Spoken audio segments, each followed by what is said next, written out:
Hello, I'm Tom Moore from the Bar Tips Lab, and in this little video, just a reminder when it comes to using your bladed weapons to get good at doing your best with your worst. It's very easy to fall into the trap of finding your new favourite knife. So for me, one of the things I'm playing with right now, because I'm exploring the Piper system, is this Okapi style knife. It's quite cool, it's quite long, it's interesting, it's got this little ring pull feature to it. There's some cool shit to do with this knife. Am I likely to be attacked when having this knife or having this knife near me? No, I'm fucking not, okay?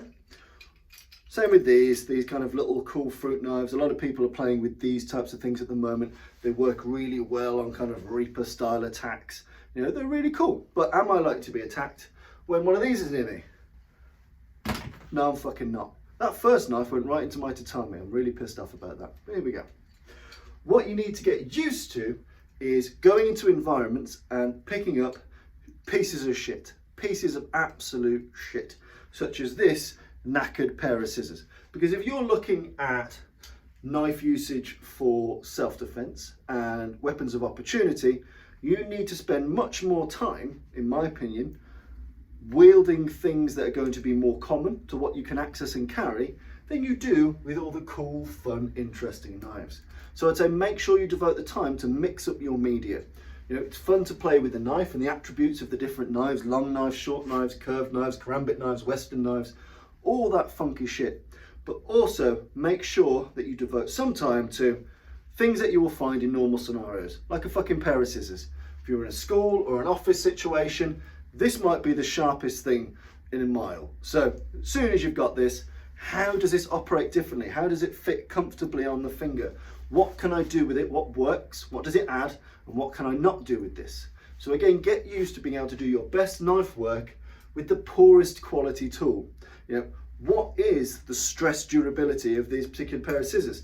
How many hits can I give with something like this before they just fall apart? These aren't going to be high quality scissors, they're going to be shit office scissors. So how do they match? You've also got to look at your lifestyle. Where do you work? What do you wear to work? If you wear a box cutter to work because you work in a warehouse, that's cool, train with that tool. But for most people, they don't often work with blades unless they're cooking something in the kitchen. So get used to practicing with all the different kitchen knives in your kitchen. You don't know when you're going to be attacked, whether 3 out of the 5 are going to be in the dishwasher. It might be that the bread knife is in there. Odds are it will be the fucking bread knife that's available, and the big carving knife is going to be in the dishwasher.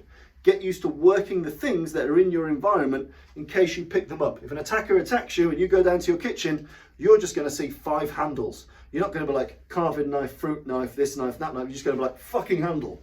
So do that exercise. Go down to your kitchen, fucking handle. What comes out? Long one, short one, sharp one, slightly blunt one that you got for your wedding anniversary that you don't really like. Whatever it's going to be, cheap one from IKEA that you got when you first went to university. Doesn't matter. Play with it. Get used to the dynamics of it. So abandon the notion of tools, I would say. Whilst it's cool to collect cool knives and play with cool weapons, get used to doing your best shit with the worst weapons that are in your house. Shitty scissors. Wonky, cheap, came with the furniture, Phillips screwdriver. This was in my wardrobe. If I ran into my wardrobe for some reason during an attack, this would be the only thing I find. So pick it up. How does moving with this screwdriver work? What different attributes come from it? So again, you look at pens, pencils, you're in the fucking bathroom and all you've got is your fucking toothbrush. So if you've got your toothbrush and you've got a cap grip on it, that's still a nasty fucking tool. You can still cause some nasty damage with that. How are you using your toothbrush? How are you doing mean shit with this?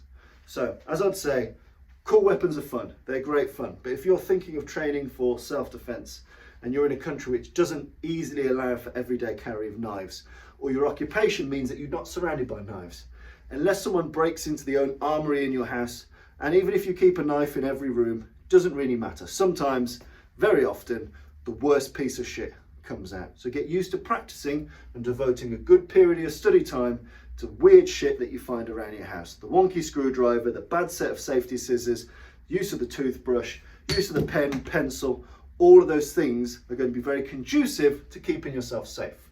So again, take away the ego of all the cool gear. The cool gear is fun, but if you're really training for purpose, make sure you're doing those experiments. And one of the best ways to do that is to go into a room and give yourself 5 to 10 seconds to defend yourself with something.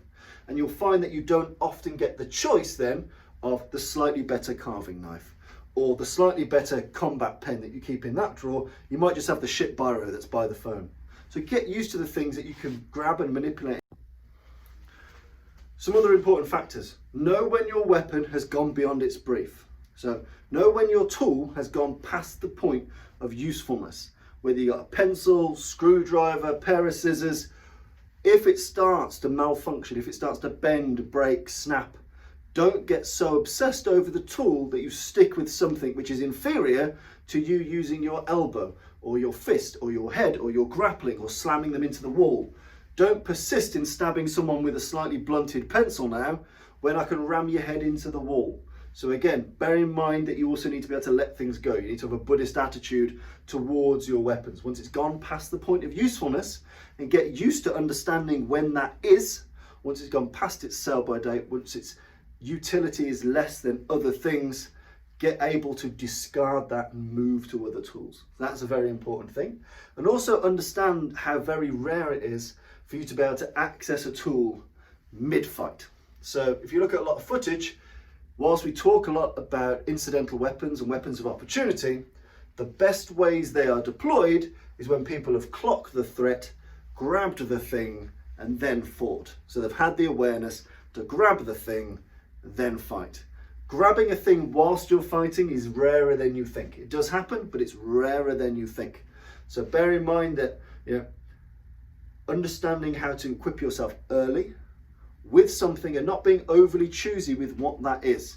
Sometimes you don't have that luxury of time, but it's always better to be forearmed before the confrontation.